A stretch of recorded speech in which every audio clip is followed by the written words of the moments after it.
So you want to start reading dark romance, but you don't know where to start. I get it. It can be very intimidating. You don't know where your triggers are. You don't know what to expect. Don't worry, you're in the right place. Hi, I'm Alice. Welcome to my channel. I'm super excited for you to be here because this is my first ever YouTube video. So please stick around if you like it and come back for more.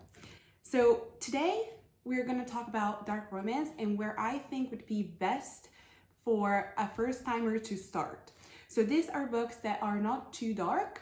They are still dark romances, but they are not, their triggers are not so questionable, if that makes sense. So these are great dark romances to start if you're a beginner, if you have not read the genre before, if you do not know what your triggers are, these are definitely where to go from. This is, of course, my opinion. It can be different for everyone, but I did suggest these books to a lot of friends that never read dark romances, and they absolutely loved them, and also then loved other books that are way darker in the genre. So I think these are great as starters. So if you want to know what these great books are, stick around and let's go through all of them together. The first book that we're gonna mention is, I think, the best one out of all of the ones that I'm gonna speak about today. If you could pick one, it would be this one. And this is Butter and Blackbird for Brian Weaver. So this one is a romance with dark themes, which usually when we speak about dark romances, dark romance means that the romance in the books is dark. And I think this is what a lot of people don't understand, that the romance between the main character is not gonna be all fluff and flowers, right? For example, Hunting Adeline on other very dark books, we cannot expect flowers.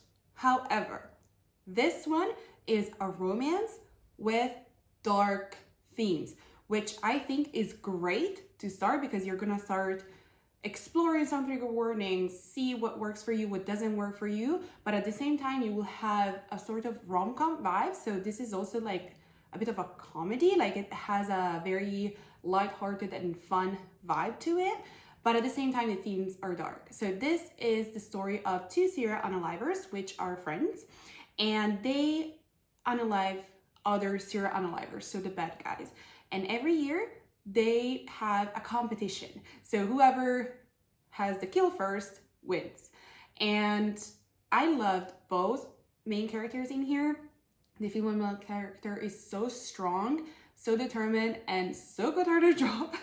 And also the male main character is one of my favorite ever top 10 book boyfriend. He is the biggest golden retriever, the biggest cheerleader, but still completely unhinged and would literally do anything for her. Like, of course, he would kill for her, but that's no surprise. He would do anything, like literally burn everything to the ground just for her. He is really an amazing book boyfriend in general, not just in dark romance, in general. But I think that's why you should start with this one, because the relationship between the two characters is still romance. It's not, it's pretty straightforward. They are friends and then they go from there. So there is no darkness to it, but at the same time, the themes are dark. So definitely 5-star read, 6 stars, whatever you want to give it. It's so good. And there is spice. It's not a lot. It is spicy, but it's not overwhelming the plot. I think this is a great start. Moving on to the next books. So this is the Never After series from Emily McIntyre. This is not all of them. I think I'm missing 2 or 3. And I only read the first 2. So this is the ones that we're gonna discuss about today, which are Hooked and Scarred, but there are more in the series. This is a series of standalones. So they are not interconnected. They are not the same storyline. They are not, people in here are not friends.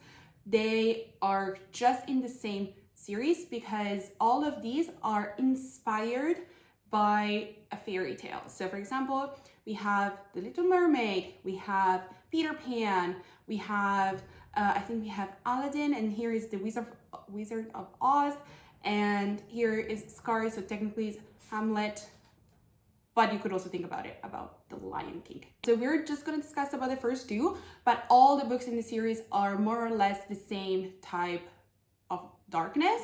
So I think this is a great series to start from. But let's discuss. First, we have Hooked. So Hooked, I know a ton of people, this is their Roman Empire. This is a mafia romance, and the characters in here, they also have quite a straight romance development between the two of them. So we have Hooked, a boss of the mafia, and then we have Wendy, which is the daughter of one of his rivals. It's not so dark. The themes are dark. Also, there are some things within their relationship that are a bit darker. So it's definitely darker than Butcher and the Blackbird for the romance itself, but still a great starting point. It's not as dark as other dark romances. This is great to dip your toes into it, to see if you like it, what you don't like. And this is another man that would burn everything to the ground for her. So what more could you ask? I don't know. If you like forbidden romance, this book, I read this, I think it was over a year ago, and I still think about this daily. Tristan and Sarah are top tier couples. I love them with all my heart, especially Tristan. He's also one of my favorite book boyfriends ever, and he is completely obsessed. Completely obsessed. However, this is a forbidden romance. So the storyline goes that she is sent to the palace because she's supposed to marry the king, but ends up falling for the scarred brother.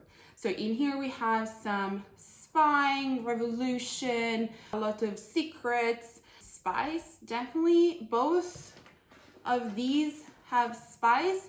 The spice is not overwhelming, especially in here. I think this one is a bit spicier, but still it's not taking over the storyline in any way, shape, or form. Tristan is unhinged. I would say more unhinged than Hooked, but still he, for her, I mean, really. I'm gonna leave a quote just here because the number of highlights that I had for this book was crazy. Forced proximity, because of course they all live in the castle. Definitely 5 or 6 star reads, absolutely. Some spice, not too much. A different kind of dark romance. This one is paranormal. So if you want to explore a bit more, if you say you like vampires, you like werewolves, you like a bit of fantasy in your dark romance, this would be perfect for you as a starter. This is actually paranormal in the sense that he, the main character in here, the male, is a demon, and he gets summoned by the female main character. So this is actually fun to read. It's, I would say still the darkness level is about the same. Here we have instead a cult, secret society. I love this. This is definitely spicier than all the other ones that I mentioned so far. This is also the first book in a series of interconnected standalones. So there are other 2 books. So there is Her Soul to Take, Her Soul for Revenge, I think, and then Soul of a Witch. So they are both with 3 demons as the male main characters, and then 3 human, kind of human females. This one is 5 stars. 5 star, all of this 5 stars, absolutely loved it. Spicier. Again, I loved Leon, I think it's Leon. I love Leon. And surprise, surprise, he's actually a blonde male main character, which I know it's not usually how we love our main characters to be, but I promise he's such a good one. He is such a good one. You will not be disappointed. So if you like cult, secret society, and a demon with an interesting tongue, this one. That brings me to my last book for today, which is Lights Out. This one, unfortunately, I don't have a physical copy of. I read it on the Kindle, and I also listened to the audiobook, which I would strongly advise for you if you haven't, because it's chef kiss. So this one is also dark romance, but I think it's more similar in vibes as Butcher and the Blackbird. Here we have the male main character, which is making content on Instagram. And he is a masked man. So he posts all of these thirst traps where he is shirtless with a mask on. The female main character in here is obsessed with his page. So what happens is that, of course, she comments and she gets noticed by him, and at some point he becomes her stalker. But the entire thing is very, again, rom-com vibe. So there are some dark themes, there is some unaliving of side characters going on, but the romance between the two, it's extremely funny, to be honest. It's also extremely green flags, if you allow me, from how much a green flag can be a stalker. But trust me, he is also the biggest fan of his girl. Absolutely huge green flag if you take out the stalker part. But it's not in a creepy way. I don't know how to say it. You will have to read it and tell me. But Josh is a great character. I loved both the characters in here, and there is also a kitty, if that is a bonus for you. So they are also cat parents, and that is one of the loveliest side of the stories because he is so good with his cat. This one is also absolutely 5-star reads, definitely spicy and spicier than the others, so I would say also 5 chili peppers, definitely. But so cute, so fun to read. Rom-com, make it a bit stalkish, but definitely fun. So here you have it, guys. This is for me where I would personally start reading dark romance if I would have to enter the genre at the moment. I think these are all great books, great recommendations, but please do not forget to check your trigger warnings. We all have different things that trigger us, and it's extremely important that you take care of your mental health. So please, please, please, please, before you go and in any of this, check your trigger warnings. Do it, please, it's important. I hope you loved it. I hope you will like them if you choose to read these books. And also remember that these are books, they're subjective. So maybe what I love, you're not gonna love, but that's okay. If you like this type of content, if you had fun, if you will enjoy the books that I suggested, please subscribe, come back, and I'll see you the next time. Bye.